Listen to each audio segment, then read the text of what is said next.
नमस्कार साथियों, royal study with Ajay Shastri के यूट्यूब प्लेटफॉर्म पर आपका हार्दिक स्वागत है। यदि आप किसी भी हिंदी संबंधित परीक्षा की तैयारी करते हैं जिसमें हिंदी विषय महत्वपूर्ण स्थान रखता है तो आप हमारे चैनल पर निःशुल्क बने रहिए। हम अपने चैनल पर हिंदी ट्रिक के माध्यम से पढ़ाते हैं, कुछ बेहतरीन युक्तियों के साथ आपको पढ़ाते हैं ताकि आसानी से आप हिंदी को सीख सकें। तो आइए आज हम वाच्य परिवर्तन के बारे में बताते हैं कि वाच्य क्या है। सबसे पहले हम वाच्यों को जानने का प्रयास करते हैं कि वाच्य क्या है। तो वाच्य क्रिया का रूपांतरण है, क्रियार्थ है, अर्थात क्रिया का रूपांतरण, जिससे यह पता चलता है कि कर्ता में मतलब वाक्य में कर्ता, कर्म या भाव में से किसकी प्रधानता है। अर्थात हम सरल शब्दों में कह सकते हैं कि क्रिया के रूप को हम पता करते हैं कि उसमें कर्ता प्रधान है या कर्म प्रधान है या भाव प्रधान है। इन चीजों को जानने से पहले सबसे पहले हम पता करते हैं कि कर्ता क्या होता है। कर्ता का मतलब होता है जहां पर कोई कार्य करने वाला होता है और क्रिया जब तक संपन्न नहीं होगी जब तक कर्ता नहीं होगा। अर्थात कर्ता का होना बहुत आवश्यक है। तो कर्ता होगा और कर्ता के साथ साथ जो कर्म होता है, कर्म में कर्म को वैसे तो अगर हम कारक चिन्ह के हिसाब से देखें तो को होता है, लेकिन को का लोप यहाँ पे हो जाता है। दूसरे तरीके से हम यहाँ प्रकट करते हैं। और जो भाववाच्य होता है, भाव का मतलब होता है जितनी भी हमारी आदतें हैं वो आपकी भाव में आती हैं। वैसे हम अगर भाव को अच्छे से डिफाइन करें तो भाव का मतलब होता है जैसे हम मार्केट से या बाजार से, मंडी से जो भी वस्तु खरीदने जाते हैं या हम सब्जी खरीदने जाते हैं तो सबसे पहले हम किसी भी सब्जी का रेट पता करते हैं, भाव पता करते हैं। अगर हम टमाटर लेंगे तो टमाटर का भाव अलग होगा, आलू का अलग होगा, लौकी का अलग होगा। तो सबका भाव अलग अलग होता है, सबकी वैल्यू अलग अलग होती है। तो भाव का मतलब होता है उसकी तासीर जो होती है वो भाव कहलाता है। तो हिंदी जो है, हिंदी में भाव का एक बहुत महत्वपूर्ण स्थान है। तो जितनी भी आदतें होती हैं वो सभी हमारी भाव में आती हैं। जो भी आदतें आप कर सकते हैं, सुबह से उठकर सोना, उठना, खाना पीना, जागना, रोना, चिल्लाना, भागना, दौड़ना, जितनी भी क्रियाएं आप अपने शारीरिक ढंग से कर सकते हैं, ठीक है, वो सभी भाववाचक होती हैं। साथ ही साथ जो आप कर सकते हैं जैसे उन्नति है, ढलान है, चढ़ाई है, जो आप कर सकते हैं वो सारी चीज़ें आपकी किस में आएंगी? भाव में आएंगी। तो सबसे पहले हम यहाँ समझने का प्रयास करते हैं कि कर्तवाच्य क्या है। आपके वाच्य तीन प्रकार के होते हैं, कर्तवाच्य, कर्मवाच्य और भाववाच्य। तो जो कर्तवाच्य होता है, जिस वाक्य में कर्ता की प्रधानता होती है वह कर्तवाच्य होता है। यहाँ पे एक बहुत महत्वपूर्ण चीज है कि जो कर्तवाच्य होता है वो किस में होता है, सकर्मक में होता है या अकर्मक में होता है। तो जो कर्तवाच्य है यह वाच्य सकर्मक और अकर्मक दोनों क्रियाओं में बनता है, ठीक है। जैसे राम पुस्तक पढ़ता है तो ये क्या है? राम पुस्तक को पढ़ता है, अर्थात यहाँ पे सकर्मक क्रिया है। बच्चे फुटबॉल खेलते हैं, बच्चे फुटबॉल को खेलते हैं। अब यहीं पे हम लिख दें कि बच्चे खेलते हैं, तो बच्चे खेलते क्या है? बच्चे खेलते हैं। तो ये क्या है? ये आपकी अकर्मक क्रिया हो गई। तो इसको समझने से पहले सबसे पहले हम अकर्मक और सकर्मक को समझने का प्रयास करते हैं कि अकर्मक क्या है और सकर्मक क्या है। अकर्मक से मतलब होता है अ माने नहीं और कर्म माने कर्म, और का एक क्या है? ये हलंतिम वर्ड है जो अंत में लगाया जाता है। तो जिसमें कर्म नहीं होता है वह आपकी अकर्मक क्रिया होती है, जिसमें कर्म नहीं होगा। और जितनी भाव वाली चीजें हैं जैसे मैंने बताया कि उठना, बैठना, सोना, जागना, रोना, चिल्लाना, जितनी आपकी आदतें हैं जो आप सुबह उठकर शाम तक चीज़ें करते हो वो सारी चीज़ें आपकी अकर्मक क्रिया की श्रेणी में आती हैं। साथ ही साथ कुछ चीज़ें ऐसी भी होती हैं जैसे हमने बताया आपको पीना शब्द क्या है, तो पीना शब्द अकर्मक सकर्मक में आएगा। तो अकर्मक क्रियाएं क्या है? जो आपकी आदतें हैं जो सुबह से शाम तक आप चीज़ों को करते हैं वो आपकी अकर्मक क्रियाएं हैं। अब सकर्मक क्रिया पर चर्चा करते हैं। सकर्मक क्या है? स माने साथ और कर्म माने कर्म और का, अर्थात जो सा का मतलब होता है साथ, सहयोग, सहपाठी, इस तरीके से उपसर्ग लगा के साथ के योग में बनते हैं। तो जिसमें कर्म साथ होगा वो सकर्मक क्रिया होगी, ठीक है। जैसे हमने यहाँ पे लिखा कि राम पुस्तक पढ़ता है, तो राम, अब हम पुस्तक से प्रश्न करेंगे, मतलब जो सेंटेंस है इसे लिखने के बाद प्रश्न करते हैं वाक्य से कि राम किसको पढ़ता है, तो किसको का उत्तर अगर हमारा कर्म में आता है यानी राम पुस्तक को पढ़ता है। अगर कर्ता पे प्रभाव पड़ता है तो अकर्मक होता है, अगर कर्ता पे प्रभाव न पड़कर दूसरी जगह प्रभाव पड़ता है तो वो सकर्मक क्रिया होती है। जैसे राम पुस्तक पढ़ता है, हमने प्रश्न किया कि राम किसको को पढ़ता है, तो अब हमें उत्तर में मिला है कि राम पुस्तक को पढ़ता है। और जितनी भी निर्जीव चीजें होती हैं उनके पीछे को लगाया नहीं जाता है, सिर्फ महसूस किया जाता है। जैसे हमने लिखा कि राम पुस्तक को पढ़ता है, ठीक है, तो यहाँ पे पुस्तक को लिखा नहीं है, को महसूस किया जाता है क्योंकि यहाँ पे निर्जीव है पुस्तक। अगर यहाँ पे सजीव होती तो लिखा जाता। जैसे हमने यहाँ पे लिखा कि चूहा बिल में रहता है, चूहा बिल में रहता है। अब हम यहाँ पे महसूस करेंगे कि चूहा किस में रहता है, तो बिल में रहता है, लेकिन हमें क्या है कि यहाँ पे मैं की जगह को प्राप्त होता तो सकर्मक क्रिया होती। अर्थात सकर्मक क्रियाएं वे होती हैं जिनके हमें प्रश्न करने के पश्चात उत्तर में को मिलता है। अगर हमें से के द्वारा मिलता है, ठीक है, अलग होना मिलता है, संप्रदान अपादान कुछ भी प्राप्त हो, यदि हमें कर्म को प्राप्त नहीं होता है तो सकर्मक क्रिया नहीं होती है। अगर कर्म को प्राप्त होता है हमारे उत्तर में तो हमें सकर्मक क्रिया प्राप्त होती है। जैसे हमने लिखा कि चूहा बिल में रहता है, अब हम कहते हैं कि चूहा किसको रहता है, चूहा किसको रहता है, तो हमें उत्तर मिलता है कि चूहा खुद ही रहता है। और जहां कर्ता में व्यापार का जो फल होता है क्रिया में, तो जो कर्ता पे स्वयं पड़ता है वहां पर अकर्मक क्रिया होती है, और जहां पे दूसरी जगह पड़ता है जाके वो सकर्मक क्रिया होती है। तो चूहा विल में रहता है। अब यहाँ पे मैं शब्द है तो ये क्या है, अधिकरण है, आधारो अधिकरणम, अर्थात जहां पर क्रिया में कोई आधार होता है वो अधिकरण कहलाता है। लेकिन यहाँ पे मैं आया है, आना चाहिए था क्या को, तो सकर्मक होता, अर्थात इसमें अकर्मक क्रिया है, ये आपकी सकर्मक क्रिया के अंतर्गत आएगी। अब आइए बात करते हैं कर्तवाच्य और कर्मवाच्य भाववाच्य की। तो हम यहाँ पे देखते हैं कि कर्तवाच्य में जिस वाक्य में कर्ता की प्रधानता होती है यह वाच्य सकर्मक और अकर्मक दोनों में आता है। हम आपको सकर्मक और अकर्मक क्रिया का एक ट्रिकी मेथड के साथ जो है वीडियो पहले दे चुके हैं, अगर आपने नहीं देखा है तो आप प्ले लिस्ट में जाकर देख सकते हैं, बहुत अच्छे से समझ में आएगा। तो कर्तवाच्य प्रश्न पूछा जाता है कि किसमें प्रयुक्त होता है, तो कर्तवाच्य सकर्मक अकर्मक दोनों क्रियाओं में आता है। तो उदाहरण के लिए राम पुस्तक पढ़ता है, तो राम किसको पढ़ता है, राम पुस्तक को पढ़ता है, तो ये आपका सकर्मक क्रिया में आएगा। और हमने यहाँ पे लिखा बच्चे फुटबॉल खेलते हैं, अगर हम फुटबॉल को न लिख के केवल यहाँ ऐसे लिखते हैं कि बच्चे खेलते हैं, बच्चे खेलते हैं, क्या खेलते हैं पता नहीं, खेलना एक क्रिया है, तो यहाँ पे ये आपकी अकर्मक क्रिया हो जाएगी। तो हम कह सकते हैं कि कर्तवाच्य के जो उदाहरण हैं, कर्तवाच्य में जितने एग्जाम्पल आएंगे वो सारे आपके अकर्मक सकर्मक दोनों में आएंगे।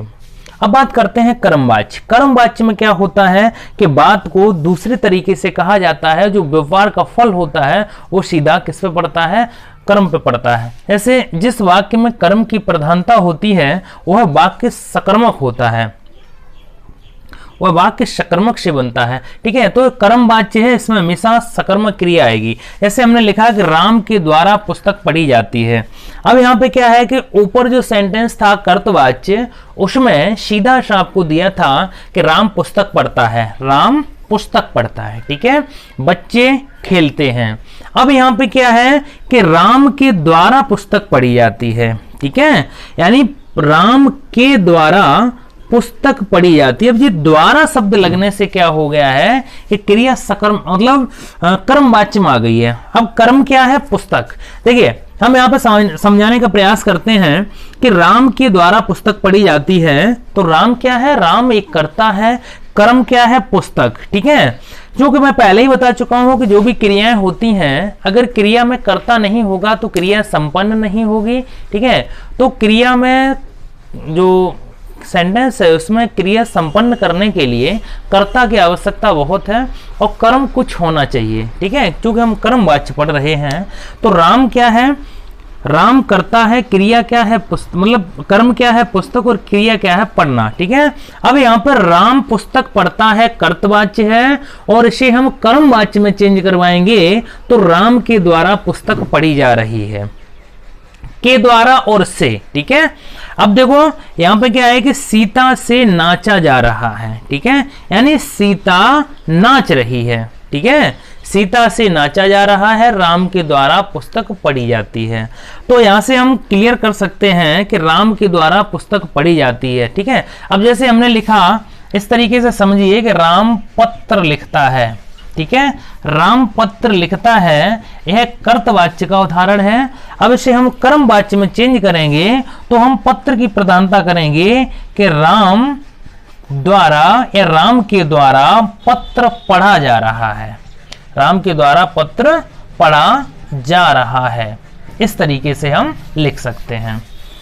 तो अब देखते हैं भाववाच्य। देखिए यहाँ पे कर्म वाच्य जो है, कर्म वाच्य में हमेशा कर्म प्रधान होगा क्योंकि कर्म वाच्य ही है। अब हम भाववाच्य की चर्चा करते हैं। तो भाववाच्य में क्या है कि भाव की प्रधानता होती है, ठीक है। अधिकतर असमर्थता दिखाने वाले वाक्य यह वाच्य आक्रमक से बनते हैं।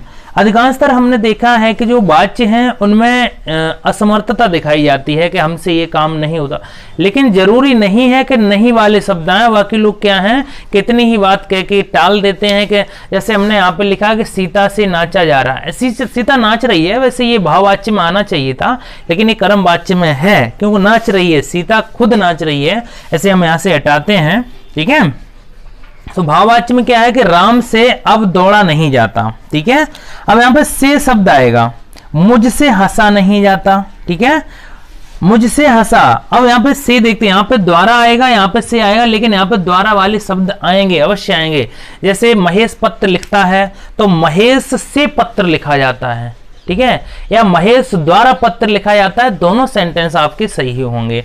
अब यहाँ पे हम भाववाच्य में देखते हैं कि भाव की प्रधानता होती है अधिकतर असमर्थता दिखाने वाले वाक्य, इसमें असमर्थता, जैसे असमर्थता क्या है कि राम से अब दौड़ा नहीं जाता, तो नहीं शब्द क्या है, ये असमर्थता दिखा रहा है। और यहाँ पे क्या है, से के द्वारा, ठीक है, राम से यानी तुमसे ये काम नहीं होगा, तुमसे यानी तुमसे का मतलब क्या, भाव का मतलब ही है व्यक्ति विशेष।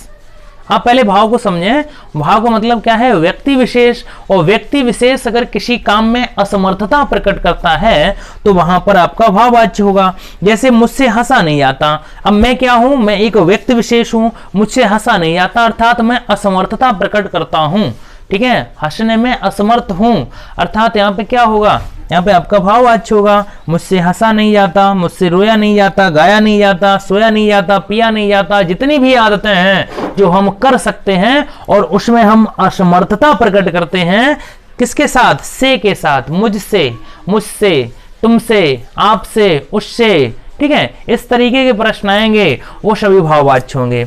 अब हम एक बार फिर से समझाते हैं आपको, एक बार आप अंत में जरूर देखना, तब से हम यहाँ पे आपको कुछ कर्तवाच्य से कर्मवाच्य बनाना सिखाते हैं। जैसे यहाँ पे लिखा है कि सचिन मैच खेलने दिल्ली जाएंगे। अब क्या है कि वाच्य परिवर्तन कराए जाते हैं। वाच्य परिवर्तन कराए कैसे जाते हैं कि जब वाच्य का परिवर्तन किया जाता है, कर्तवाच्य से कर्म में परिवर्तन कराया जाता है, कर्म से भाव में, कर्त से भाव में कराया जाता है, तो दो चीजों का याद आपको अच्छे से रखना है कि देश, काल और वातावरण। अब देश, काल, वातावरण हमने नया शब्द कहां से प्रयोग किया है, तो देश का मतलब ये हुआ कि जिस कंडीशन में हम बात कर रहे हैं, काल मतलब समय, यानी अगर सचिन मैच खेलने चेन्नई जाएंगे, ठीक है, तो ये काल हो गया, ठीक है, जाएंगे मतलब भविष्य काल का है, तो इसे भविष्य काल में ही परिवर्तित करना है। जैसे देश, काल और वातावरण, ठीक है, जैसे सचिन मैच खेलने दिल्ली जाएंगे, तो अब इसे हम कर्म वाच्य में चेंज करेंगे, तो इसका उत्तर आपको मिलेगा कि सचिन द्वारा मैच खेलने दिल्ली जाया जाएगा। सचिन द्वारा मैच खेलने दिल्ली जाया जाएगा, चूंकि दिल्ली जाएंगे तो जाया जाएगा, ठीक है, दिल्ली जाया जाएगा, ठीक है, दिल्ली या चेन्नई जो भी लिखा है उस तरीके से हम लिख सकते हैं। राकेश पुस्तक पढ़ रहा है, ठीक है, अब इसे ये कर्तवाच्य का है, इसे कर्म में चेंज करना है, तो राकेश द्वारा पुस्तक पढ़ी जा रही है। अब रही है ना, तो रही में ही आएगा, राकेश द्वारा पुस्तक पढ़ी जा रही है, राकेश द्वारा पुस्तक पढ़ी जा रही है, इस तरीके से हम चेंज कर सकते हैं। आगे है मित्र विपत्ति में मदद करते हैं, ठीक है। तो मित्रों द्वारा, अब करते हैं और की जाती है, एक ही बात है, ठीक है। अब इसे काल का याद रखना है, समय याद रखना है। तो मित्र द्वारा यानी मित्रों द्वारा विपत्ति में मदद की जाती है, विपत्ति में मदद की जाती है। अब हम देखते हैं महेश पत्र लिखता है, ठीक है। अब यहां पे क्या है, कर्मवाच्य में परिवर्तन करने के लिए क्या द्वारा लगाएंगे, यानी महेश द्वारा पत्र लिखा जाता है, महेश द्वारा पत्र लिखा जाता है।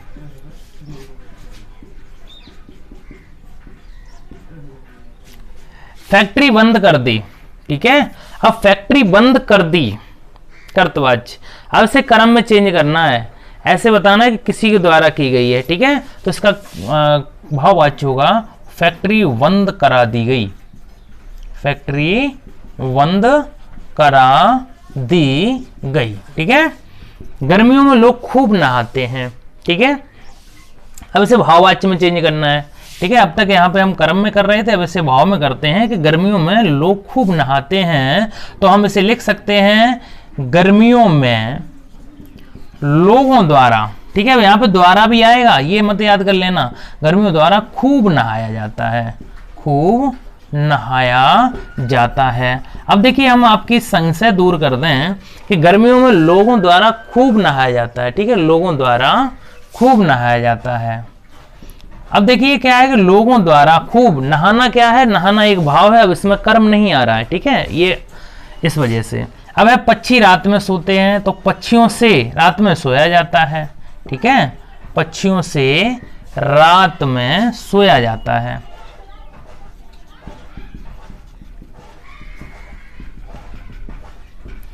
अब देखिए आइए चलें, ठीक है, आइए चलें, ठीक है। आइए चलें। अब इसका करेंगे आइए चलते हैं, ठीक है, आइए चलते हैं, इस तरीके से चेंज होगा। चलो अब सोते हैं, ठीक है। आइए चलेगा है कि आइए चला जाए, ठीक है, आइए चला जाए। चलो अब सोते हैं, तो इसका होगा चलो अब सोया जाए।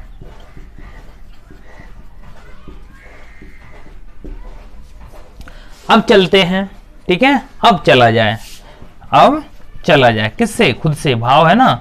अब चला जाए।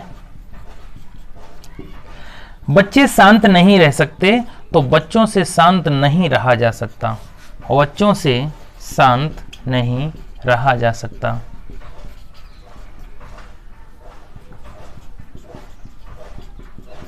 इस तरीके से हम इन्हें परिवर्तित कर सकते हैं। एक बार फिर हम नजर डालते हैं, जो कर्तवाच्य होता है उसमें कर्ता प्रधान होता है, ठीक है। और यहाँ पे हम देखते हैं कि सकर्मक अकर्मक दोनों में आते हैं। कर्मवाच्य में राम यानी द्वारा शब्द आएगा, यहाँ पे अधिकतर से आएगा, लेकिन यहाँ द्वारा भी आएगा। इसमें क्या है, यहाँ पे भाव प्रदान होगा, अधिकतर ये असमर्थता प्रकट करेंगे, जरूरी नहीं है असमर्थता प्रकट करें, ठीक है। यहाँ पे द्वारा लिख सकते हैं कि जैसे पत्र लिखा जाता है राम के द्वारा, ठीक है। और यहाँ पे भाववाच्य में क्या है कि मुझसे हंसा नहीं जाता, सोया नहीं जाता, खाया नहीं जा सकता, इस तरीके से शब्द आएंगे। चूंकि वीडियो बड़ा हो जाता है तो इसके लिए थोड़ा शॉर्ट करना पड़ता है। वीडियो देखने के लिए बहुत बहुत धन्यवाद। शुभ दिन।